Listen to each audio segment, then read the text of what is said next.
सेवाभावाचे मित्र KD Bhalerao sir, Bhalerao madam, आमचे काका अशोकजी थोरात, चंद्राते मॅडम आणि खास करून या चौथी वर्गातील सर्व विद्यार्थी आणि विद्यार्थिनी मैत्रिणी आणि तसेच समोर उपस्थित असलेले पालक वर्ग. मित्रांनो, प्रथमतः या ठिकाणी मला या कार्यक्रमाला बोलवलं त्याबद्दल मॅडम आणि भालेराव सरांचा मी मनापासून आभार मानतो. याचं कारण म्हणजे चौथीचे जे पोरं आहेत, चिमुकले पोरं अतिशय चांगल्या पद्धतीने ते इंग्लिश बोलतात, ते बघून मला खूप आनंद वाटतो. तसं या ग्रामीण भागामध्ये मी बघत असतो की या ग्रामीण भागामध्ये शिक्षण घडवणारी 3 संस्था आहेत. त्या 3 म्हणजे केडी भालेराव, केडी भालेराव आणि केडी भालेराव.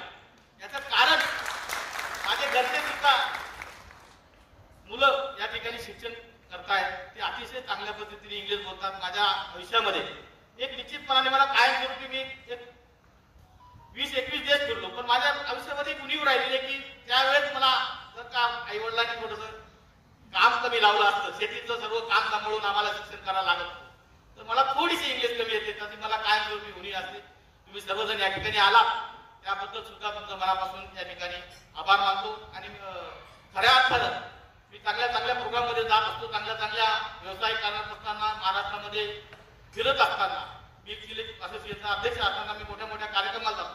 मॅडम आणि सर असे जे कार्यक्रम हे अतिशय म्हणजे मोठ्या शहरामध्ये, पुण्यासारख्या सिटीमध्ये, मुंबईसारख्या सिटीमध्ये, नाशिकसारख्या सिटीमध्ये होता. तुम्ही या ग्रामीण भागामध्ये अतिशय चांगल्या पद्धतीने हा कार्यक्रम ठेवला, त्याबद्दल तुमचं या ग्रामीण भागाच्या वतीनं. तसं इथं आमचे हे सगळं सर्व जे मुलं आहेत हे सगळं शेतकऱ्यांचे, मी शेतकऱ्यांच्या सानिध्यात असणारा माणूस आहे, त्याच्यामुळे आमच्या शेतकऱ्यांच्या वतीनं, सगळ्या पालक वर्गाच्या वतीनं तुमचं मनापासून अभिनंदन करतो आणि आभार सुद्धा मानतो. याही पुढे तुम्ही नवीन नवीन या नवीन मुलांसाठी नवीन नवीन जे काही यंत्रणा असेल, जे काही अभ्यास असेल, नवीन नवीन क्लासेस असतील, अतिशय चांगल्या मोठ्या मोठ्या शहरामध्ये हनुमंत मेवाने सरांसाठी क्लासेस आहेत. एक एक दिवस त्यांना बोलून जर का क्लासेस घेतले तर निश्चितपणाने आपल्या ग्रामीण भागातील पोरांना आणि मुलांना आणि मुलींना निश्चितपणाने आपल्याला जीवन कसं जगायचं, जीवन कशा पद्धतीने जगायचं, वेळेची किंमत कशी करायची, याच्या पद्धतीने तसं तुम्ही निश्चितपणाने शिकवतात. परंतु आजची त्याच्यामध्ये भर पडेल यासाठी केलेलं केडी भालेराव महाविद्यालयासाठी, या कॉलेजसाठी, या इंटरनॅशनल स्कूलसाठी जी काही मदत लागेल ती या मोगन ग्रुपच्या वतीने, समाधान जिल्ह्याच्या वतीने निश्चितपणाने तुम्ही फक्त आवाज द्या, निश्चितपणाने केले जाईल. या ठिकाणी पालकवर्ग आलेला आहे. मी जास्त काही भाषण करणार नाही, पहिले तुम्ही खूप जास्त वेळ जायचं, परंतु निश्चितपणाने चौथीची मुलं आहे आणि हे आता 5वी मध्ये जाणार आहे. खरं जीवन जे घडत असतं ते फक्त 5वीला जेव्हा मुलं जातात. मी जेव्हा 5वीला गेलो होतो तेव्हा माझ्या जीवनामध्ये एक थोडासा वेगळा बदल होतो.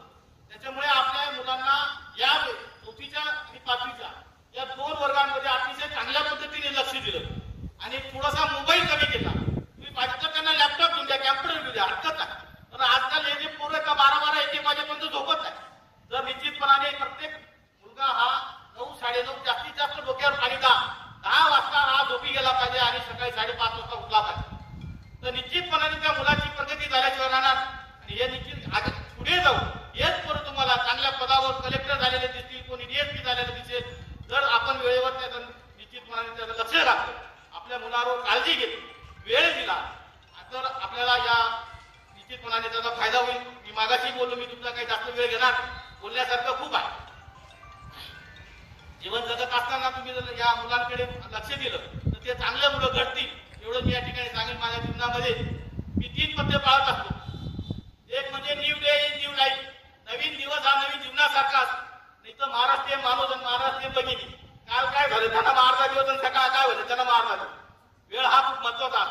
दुसरा मुद्दा, समुद्राच्या लाटा आणि या वेळ या कधी कोणासाठी थांबत नाही, म्हणून वेळेची किंमत नाही. आई वडील गुरुजनांना जर महत्वाचं असेल ती फक्त वेळ आहे.